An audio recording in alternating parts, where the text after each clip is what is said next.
The twin suns hung low over the alien city of Xythera, bathing the market square in a strange golden light.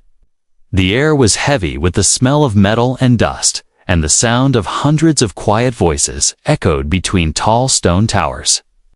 Every face in the crowd was turned toward the center of the square, where a raised platform waited. On that platform sat something cruel, a floor made of long, shining spear tips, each as sharp as a knife. Two armored guards dragged a young alien woman toward the platform. Her name was Lira. Her skin had a faint silver glow, and her hair shimmered like molten copper in the sunlight. She struggled, but the guard's grip was strong. The people watching did not move. They only lowered their eyes, as if afraid to be seen. The guards forced her to kneel at the edge of the deadly floor. The spear tips were so close together that there was no safe place to rest. One wrong move would pierce her flesh. Her breathing was quick, but she held her head high. "You know the law," one guard said, his voice deep and cold. "Sit until the cycle is done, and you may walk free. Fail, and you are guilty." "I have done nothing," Lira replied. Her voice was calm, but her eyes burned with anger. The guard only pushed her forward. Lira fell onto the spear floor. The crowd gasped as the sharp points pressed into her skin. She did not cry out. She clenched her jaw and stayed still. The platform surface was designed to cause slow, constant pain. The spear tips would not kill her quickly, but they would not let her rest. From the edge of the market, a stranger watched. Kay's name was Captain Reed, a human traveler from far beyond the Xytheran system. He had landed his small starship only an hour ago, hoping to trade supplies and leave quietly. But now, his attention was locked on the scene before him. Humans were rare here and not welcome. But Reed had seen enough cruelty in his life to know injustice when it stood in front of him. He stepped closer, weaving through the crowd. He heard whispers. "She is only a girl," one voice said. "Why punish her like this?" Another murmured, but no one moved to help. Reed noticed the fear in their eyes. Fear kept them silent. Fear kept them still. Reed's gaze went back to Lira. She was breathing slowly, her back straight, her hands rested on her knees. But he could see the tension in her muscles. Her silver skin already showed tiny red marks where the spears had pressed in. Every second was another moment of pain. He turned to the merchant standing beside him. "What is this?" Reed asked. His voice was low, but firm. The merchant glanced at him quickly. "It is the law of spears," he whispered. "If someone is accused, they must prove their innocence by enduring the pain until a full cycle of the suns passes." "What if they are innocent from the start?" Reed asked. The merchant shook his head. "That does not matter here." Reed felt anger building in his chest. He looked again at Lira. He didn't know her. He didn't know her story. But he knew that no one deserved this, not for a crime they had not committed, and not even for a crime they had. The guards stood like statues on either side of the platform. Their long rifles gleamed under the sunlight. Around them, the people kept their distance. The market stalls were silent. No trading, no laughter, only the sound of the wind and the faint hum of the city's energy lines. Reed's hand twitched toward the small communicator on his belt. He could call his ship. He could create a distraction. But he also knew that one wrong move might get him shot before he even reached her. Lira shifted slightly, trying to ease the pressure on her legs. The spears dug deeper. A drop of silver-blue blood slid down her ankle and glistened on the metal. She closed her eyes for a moment, then she opened them again, staring straight ahead. Reed saw that look. It was the look of someone who had already decided not to give up. Even if it cost her everything. The first sun dipped lower, casting long shadows across the square. The second sun followed slowly. The crowd began to thin, but some stayed, whispering to each other in worried tones. Reed stayed too, his eyes never leaving her. He told himself he was just watching, just learning the rules here. but deep inside. He already knew he wouldn't walk away. In that moment, he didn't see an alien woman. He saw a person, a living, being forced into suffering for no reason. And he knew something else, too. Before this cycle was over, he would have to act. Because humans, in Reed's mind, were meant to stand up when no one else would. The second sun slid lower in the sky, stretching the shadows of the market until they touched the edges of the platform. The air grew cooler, but the sharp metal points under Lira's body only grew more painful. Each spear was polished to a mere shine, reflecting the faint glow of her silver skin. Captain Reed stood in the crowd, his arms folded, pretending to be just another curious visitor. Inside, his thoughts were a storm. The merchant's words still echoed in his mind. The law of spears. Reed glanced at the merchant again. "Tell me everything," he said. The merchant hesitated, glancing nervously toward the guards. "If I speak too loud, they'll think I question the law." He whispered, "On Xythera, every accused must face the spears. A full cycle from the first sun to the rise of both again. If they survive, they are declared innocent, and if they don't." Reed asked, though he already knew the answer. "They die," the merchant said, his eyes dropping. "The spears take them slowly." Reed's jaw tightened, and the ones who accused them. What happens if they lied?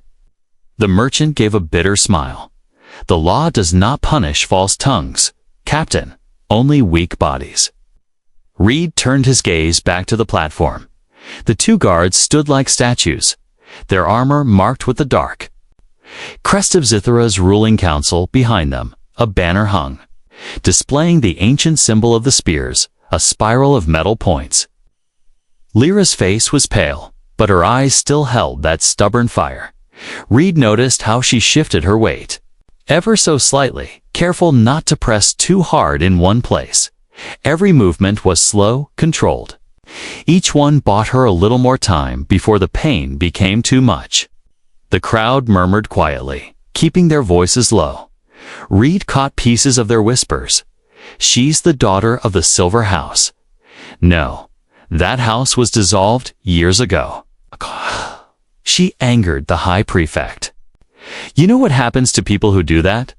Reed stored the words away in his mind. He didn't know what the Silver House was, but it sounded important. And if Lira had angered the prefect, maybe this wasn't justice at all. Maybe it was politics, the kind with sharp edges and no mercy. The first sun touched the horizon, turning the sky a deep orange. Reed took a slow step forward. He wanted to speak to her, but the guards' eyes followed every movement. One of them, a tall figure with black and red armor, shifted his grip on his rifle.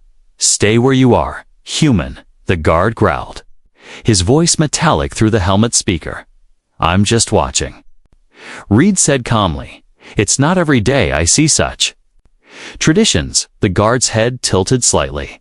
"It is not tradition, it is law. And law is not for off-worlders to question." Reed nodded, as if agreeing. But inside, he was already thinking about the weaknesses in their watch. Two guards, both armed but distracted by their own pride. The platform itself was raised only 2 meters off the ground. A jump, not a climb. But the real problem would be the crowd. If he caused trouble, he might start a riot, and that could get people hurt. Lira's breathing grew heavier. A faint tremor ran through her hands. She pressed them flat on her knees, willing her body to stay still. Reed knew what it was, the body's natural fight to pull away from pain. If she lost control, even for a second, she'd move too fast, and the spears would pierce deep. Reed's eyes swept the square. He saw an old energy tower near the edge. Its base had maintenance panels.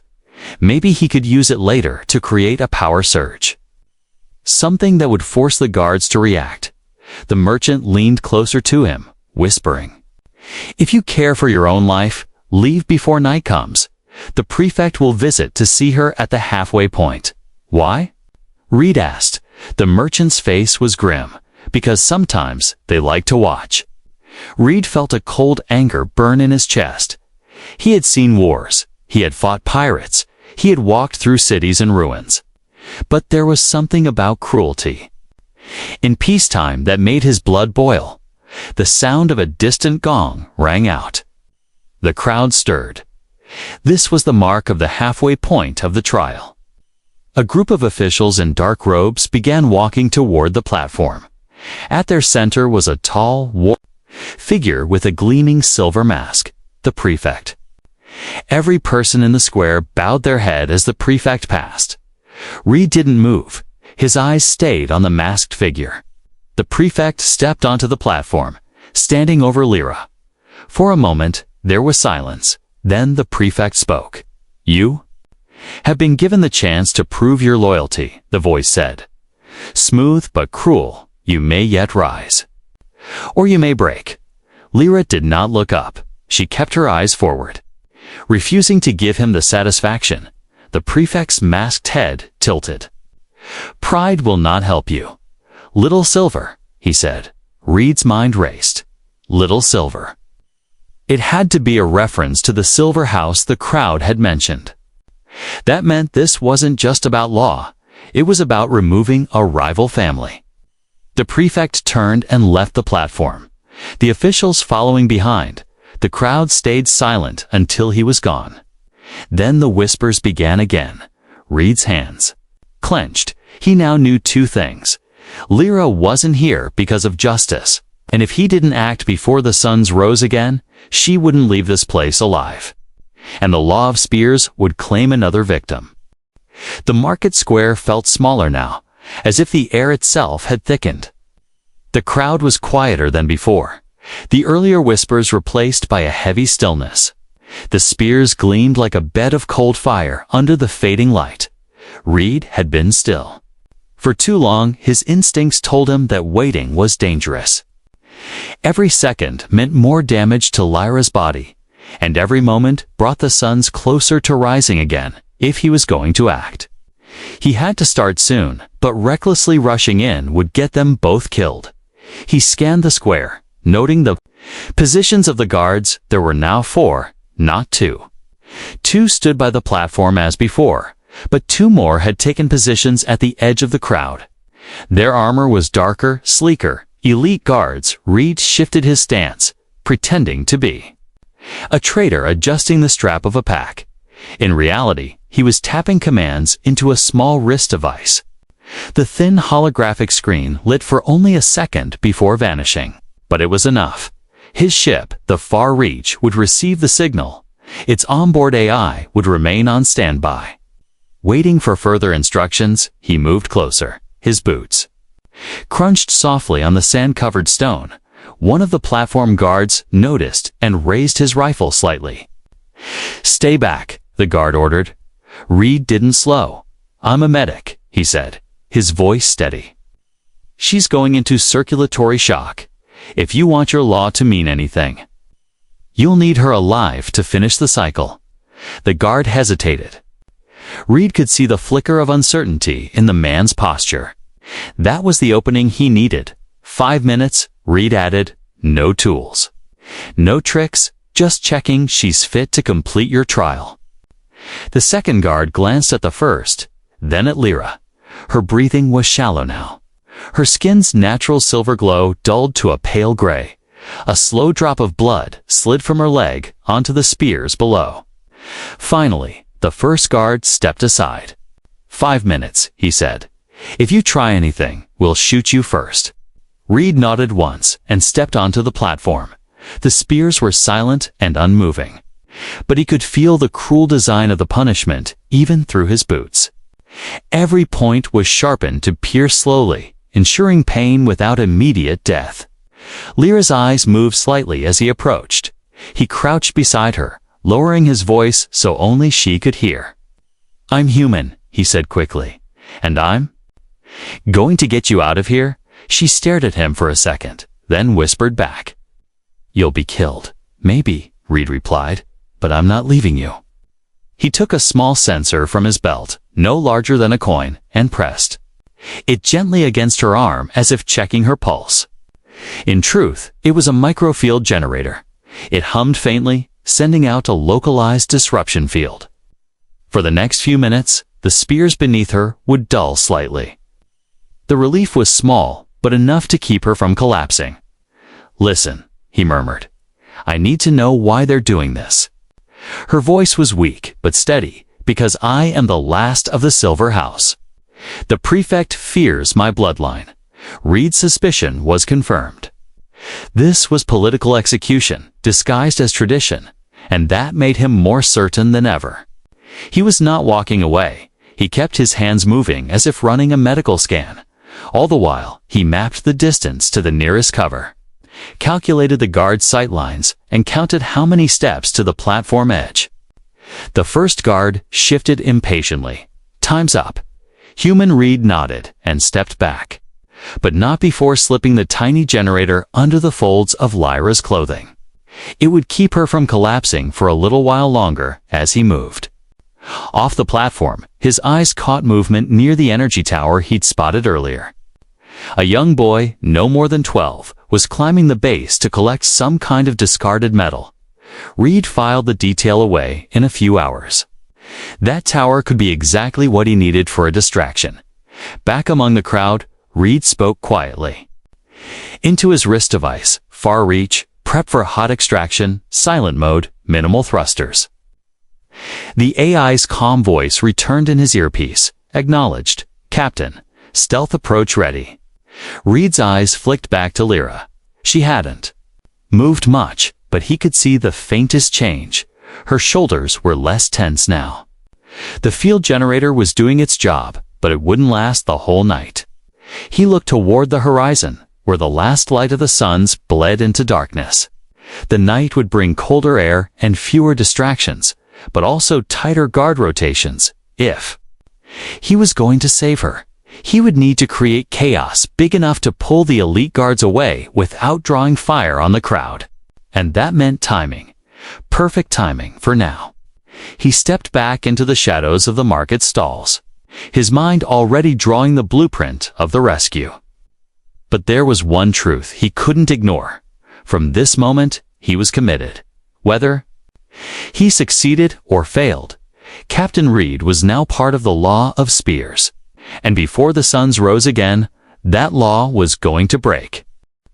Night had fallen over Xythera. The market's lights glowed dimly, casting long shadows across the square. Most of the crowd had gone home, but a few stayed, their eyes fixed on the raised platform where Lira still sat on the spears. The guards rotated in pairs now to staying near her while two patrolled the outer edge. Their footsteps echoed softly against the stone. Reed had moved deeper into the market's darker corners, blending into the shifting pools of shadow. From there, he watched the prefect's officials as they left the square. They walked with the easy confidence of people who believed themselves untouchable, but Reed knew something they didn't. Arrogance often left openings. He tapped his wrist device again. A small drone, no bigger than his thumb, slid silently from a compartment in his boot and floated into the night air. Its body shimmered to match the color of the surroundings, invisible to most eyes. Far reach, Reed whispered. "Activate quiet scan. Follow the prefect's group. Keep distance." The AI's voice replied softly in his ear. "Acknowledged. Tracking now."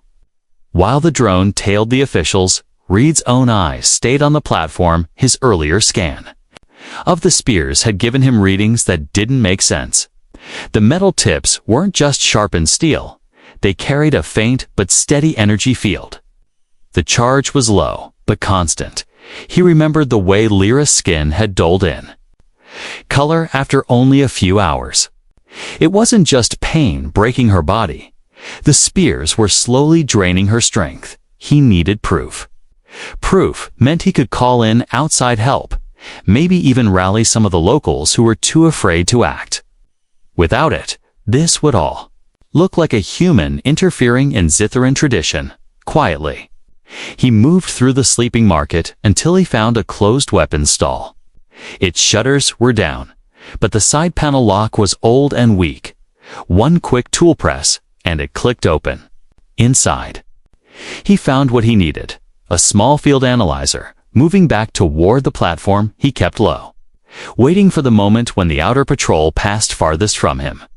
Then, with quick steps, he reached the platform's edge and pressed the analyzer. To one of the spears, the display lit up with red readings, low-frequency biodisruption. The spears weren't just weapons. They were tools designed to weaken life forms over time, breaking both body and mind without obvious wounds. Reed's jaw tightened. He slipped the analyzer back into his jacket just as the patrol returned. His timing had been seconds away from disaster. Far reach to Captain. The AI's voice came through. Drone reports Prefect's group has entered a secure compound. High guard presence intercepted comes indicate mention of the final purge. Of the silver line before dawn. Reed froze. Repeat that. The final purge of the silver line. The AI said, meaning unclear. But context suggests elimination of any remaining bloodline members. Lira wasn't just being punished.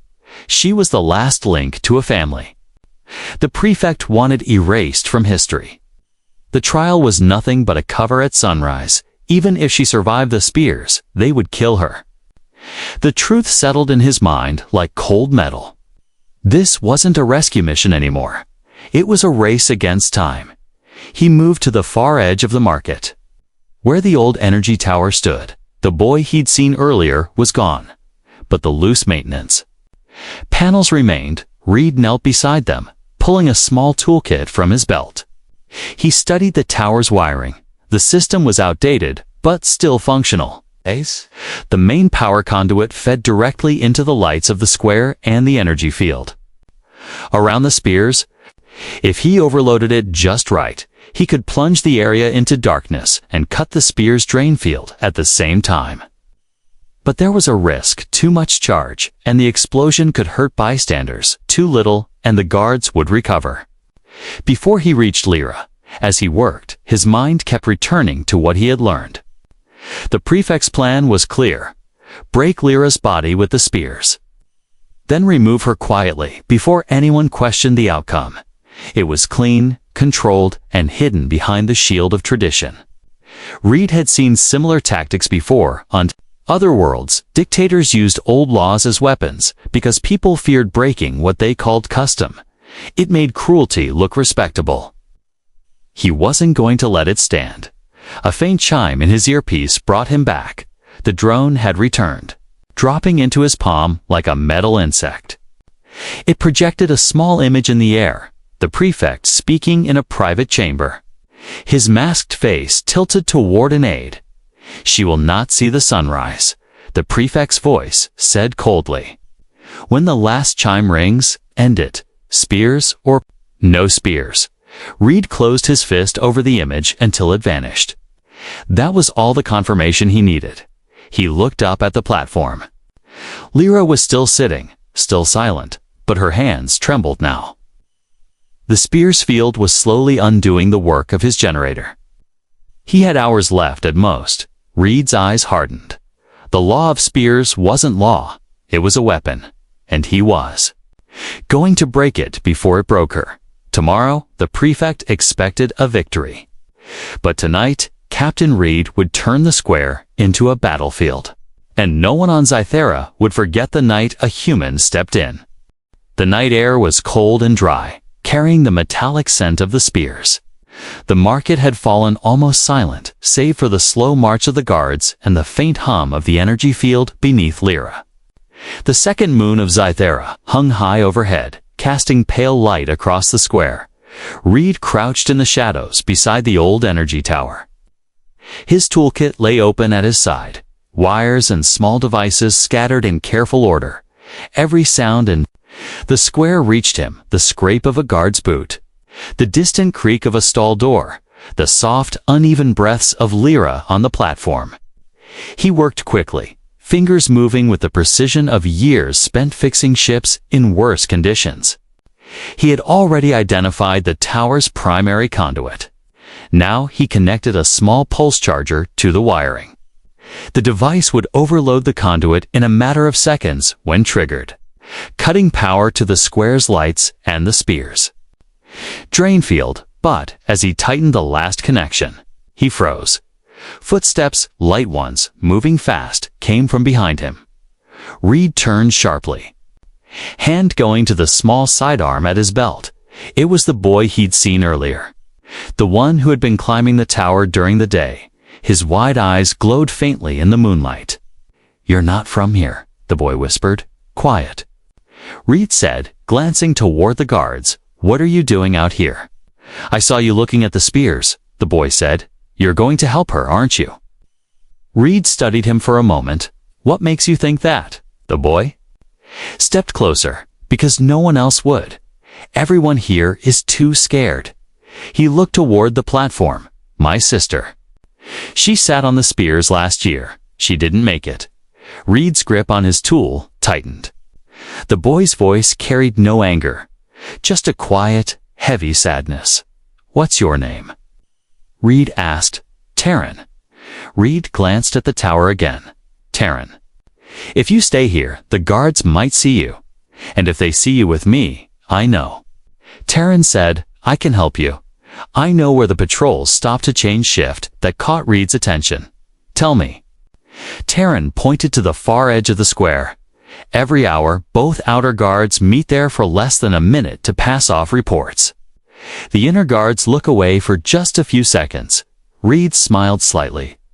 "That's all I need." They crouched together, Reed showing the boy a small remote trigger. "When I signal you, you press this button." He explained, "That will set off a noise on the other side of the market, far from the tower." "What kind of noise?" Terran asked. "Loud enough to make them think a fight broke out." Reed said, "While they check it, I'll cut the power." Terran nodded firmly. Reed checked the timing on his wrist display. The next patrol change was in less than 5 minutes. He adjusted the pulse charger one last time. Every connection had to be perfect if it misfired. The spear's field might only weaken instead of shutting down completely. And that wouldn't be enough to get Lira out alive. The moment came. The outer guards began moving toward the meeting point. Reed gave a small hand signal. Terran slipped away into the shadows. A heartbeat later, a crash echoed from the far side of the market, metal crates toppling. Followed by the shouts of startled traders, the outer guards turned instantly, moving toward the noise. One of the inner guards stepped down from the platform to see what was happening. For the first time all night, there was a gap. Reed didn't waste it.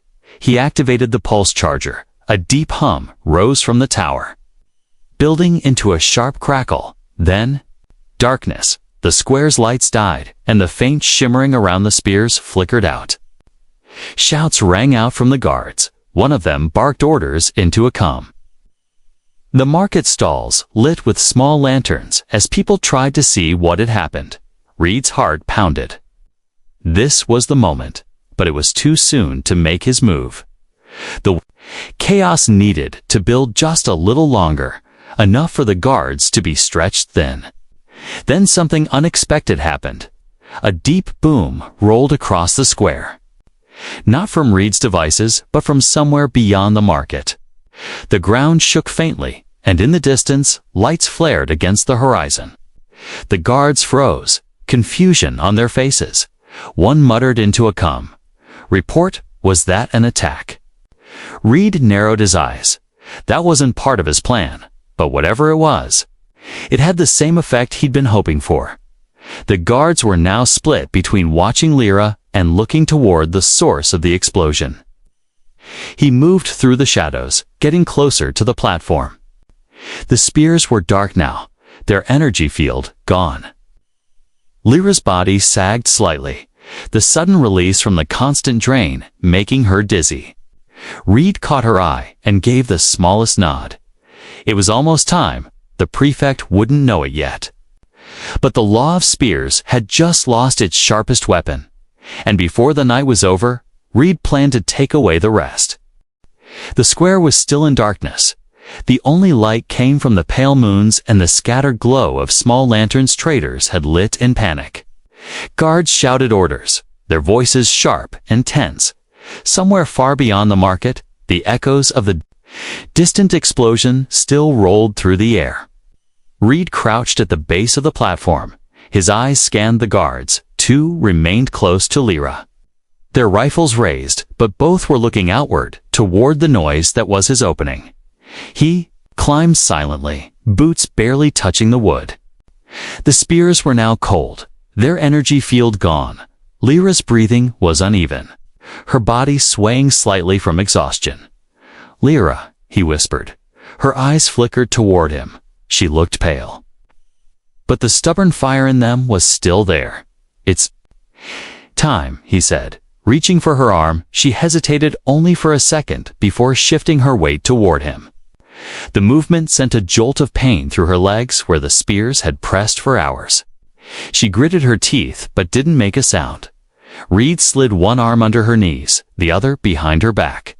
Lifting her was harder than he expected. She was light, but her body was stiff, trembling from hours of holding still. He turned toward the platform's edge. That was when one of the guards spun around. His visor reflected the moons, and his rifle came up fast. "Stop." The guard barked. Reed didn't stop. He shifted Lira against his chest and leaped from the platform, landing hard on one knee. The guard fired, but Reed was already moving, weaving between the stalls. The shot tore through a wooden beam where his head had been a heartbeat earlier. "Guards, the human has her." Another voice shouted.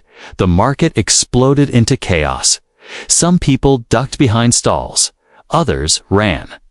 Scattering in every direction, Reed used the confusion to sprint toward the alley he'd scouted earlier. Blaster fire hissed. Past him, scorching the walls, Lyra's arms tightened weakly around his neck. "You're going to get yourself killed," she said, her voice faint. "Not if I run faster," Reed replied. His breath coming hard, they burst out of the market, into the narrow streets beyond. The path sloped downward, toward the edge of the city, where his ship was hidden in a dry cargo bay. He could almost see it in his mind, just a few more turns. But the prefect's guards were faster than he'd hoped. Two figures in dark armor dropped into the street ahead, cutting him off. Reed skidded to a halt, eyes flicking between them and the open side path to his left. He darted left, boots pounding against the stone. The narrow alley was barely wide enough for him to run through, but it slowed the guard's aim. He tapped his wrist device. Far Reach prepped for immediate launch. The AI's voice came calmly. "Docking bay doors unlocked, systems ready, eh?" Flash of movement to his right made him twist. Another guard had appeared on the rooftops, aiming down. Reed fired twice with his sidearm, not to hit, but to force the guard to take cover. Then he ducked under a low archway and kept running. Lyra's voice was barely audible. "Why are you doing this?" "Because I can't stand people who think law is an excuse for cruelty." Reed said, "Hold on." The alley opened into a wider street, and there in the distance he saw the dim outline of the cargo bay entrance. But between him and safety, a squad of 6 guards was forming a line.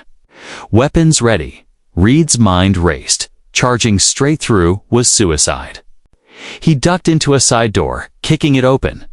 Inside was a storage room filled with large metal crates stacked high. He set Lira gently against the wall. "Don't move," he said, pulling a small cylindrical device from his belt. He twisted it, and it began to hum, a faint red light pulsing at its core. "What is that?"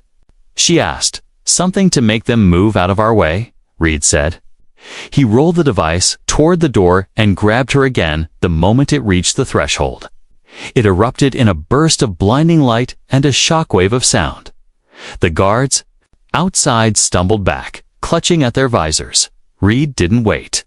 He ran straight through the opening, weaving past the disoriented soldiers. His ship was now only 20 meters ahead, its landing ramp open and glowing faintly.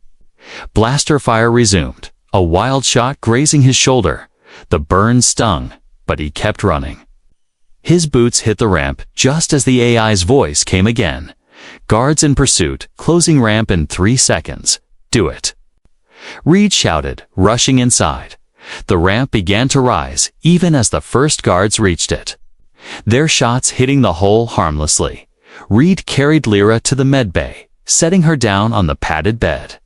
He grabbed a med spray from the wall and began treating the worst of the cuts and bruises on her legs. You're safe now, he said. She looked at him. Her voice quiet but steady. No. We're not yet. The prefect won't let this go. Reed gave a small, grim smile. Then he'll have to catch us first. Outside, the far reach lifted from the ground, engines roaring to life. The city below began to shrink, but Reed knew this wasn't the end. It was just the first move in a much bigger fight. The stars stretched out beyond the cockpit windows, endless and cold. The far reach glided through them like a shadow. Its engines purred softly now, running on low power to avoid detection. The city of Xythera was far behind, just a faint cluster of lights fading into the black. Reed sat in the pilot's chair, one hand resting on the controls. The adrenaline of the escape was still in his blood, but his mind was already on what came next. He didn't trust the distance. Not yet. In the med bay behind him, Lira lay on the padded bed. Her eyes were open, staring up at the ceiling. The faint glow of her silver skin had begun to return, but her body was still weak. Hours on the spears had left deep bruises and fine cuts along her legs and arms. Reed stepped inside, the hum of the ship following him. He pulled a chair closer and sat down beside her. How do you feel? He asked. She turned her head toward him, like I've been sitting on knives all night. She said, managing a small, wry smile. Then her expression faded. You shouldn't have done it. You've made yourself a target. Reed shrugged. I've been a target before. This is different, she said. The prefect. He won't forgive this. He'll chase you across systems if he has to. Reed leaned back in the chair. Then I guess I'll have to fly faster. For a moment, silence filled the space between them. The steady pulse of the ship's systems was the only sound. Finally, Lira asked, why? You don't know me. You don't owe me anything. Reed's gaze stayed steady on her. Because no one should suffer for no crime. Not human, not alien, not anyone. The moment I saw you up there, it stopped being your problem and became mine. Her eyes softened. She looked down at her hands. The spears weren't just to punish me. They were meant to erase me. The prefect wants the Silver House gone. My family's influence, our name. He wants it buried. Reed's voice was low. And now, you're the last of it. She nodded. I am the silver line. If I live, my name lives. If I die, it ends. Reed thought about that for a moment. Then we'll make sure you live. Her brow furrowed. We. He smiled faintly. I didn't pull you off that platform to drop you at the next port. You've got a prefect after you. You're going to need someone who can keep you 2 steps ahead. She studied him. And? What do you get out of it? Nothing, Reed said. That's the point. The ship's AI interrupted. Its calm voice filling the med bay. Captain, incoming transmission detected. Origin unknown. Encryption level high. Reed stood and walked to the nearest console. Put it through. The screen flickered to life, showing a distorted image of a hooded figure. Their voice was filtered, unrecognizable. You have something that belongs to Xythera, the figure said. Return her, and we will let you live. Reed's jaw tightened. Not happening, then. You have made an enemy of the council, the voice said coldly. We will find you. The screen went dark. Lira's voice came from behind him. That wasn't the prefect. Reed turned. No, that was someone else in his circle. Which means it's not just him. The whole council is in on it. Her eyes narrowed. Then you really don't know what you've stepped into. Reed stepped closer. I know exactly what I've stepped into, the kind of fight worth. Having she gave him a long look, then sat up slowly, wincing at the movement. You're insane, she said. But? Thank you, he grinned. I've been called worse, outside the viewport. A faint glimmer appeared. A distant patrol ship. Reed's hands moved over the controls instantly. They're scanning. Hold on. The far reach banked sharply. Slipping into the shadow of a drifting asteroid, Lira gripped the side of the medbed. How long can you keep running like this? As long as I have to, Reed said, eyes on the radar, and if they catch us, we make sure they regret it. The patrol ship drifted past without noticing them, disappearing into the distance. Reed let out a slow breath, easing the ship. Back into open space, he looked over at her. You said your family's name means something. What did the Silver House stand for? She met his eyes. We believed power should protect, not control. That's why the prefect saw us as a threat. Reed nodded slowly. Then maybe it's time that name means something again. Her lips curved into the smallest smile, with a human at my side. With anyone willing to fight. Reed said, human, alien. Doesn't matter, the galaxy's big enough for all of us. The stars ahead shimmered like distant fires. Reed set a new course, one that took them away from Xythera's reach. And deeper into the uncharted systems. He didn't know exactly where they were going, but he knew one thing. The prefect thought he'd silenced the Silver House forever. Instead, he'd just given it a human ally. And that was a mistake he would never forget.